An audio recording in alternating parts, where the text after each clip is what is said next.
Nous sommes le vendredi 15 juillet 2022. Si vous croyez toujours à la fin du monde, cette chaîne est faite pour vous. Aujourd'hui, le sujet du jour, des punitions divines. Le titre, des punitions divines, c'est-à-dire les fléaux de l'Égypte antique et des politiciens ou des grandes fortunes. Des punitions divines.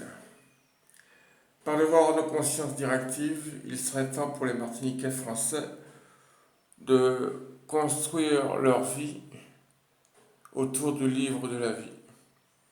Celui, comme le Coran, est chargé de noter les commentaires et les actions suite au train de vie et d'adaptation au système capitaliste occidental et notre intégration en France, qui nous dit comment rester en vie dans le système, qui nous dit quand viennent les tensions, qui nous dit quelles sont les tensions, qui nous dit quels sont les remèdes adaptés au cours du temps, et nous livre toujours dans un livre toujours remis à jour et ajouté de photos depuis la fin de l'esclavage aux Antilles pour notre intégration métropolitaine, livre qui sera à consulter par cœur par les enfants avant leur scolarité.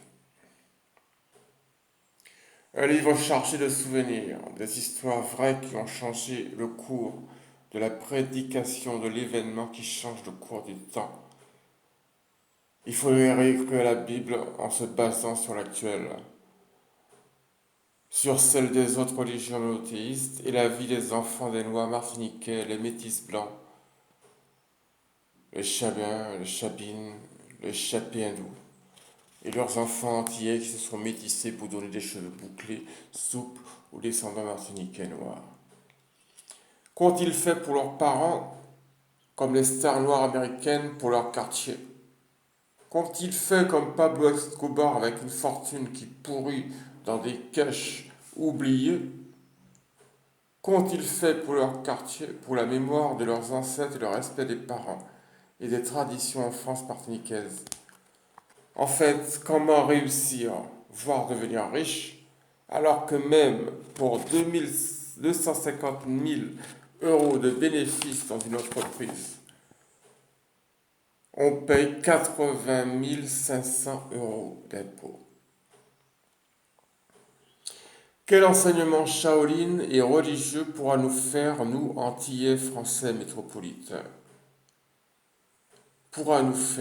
Quel enseignement shaolin et religieux pourra nous faire aider la France contre les dictatures psycho-subliminales qui ont permis le carnage de la montagne Pelée en 1902 et qui nous volent les œuvres de nos artistes et des diplômés ignorés pour des M. Pokora qui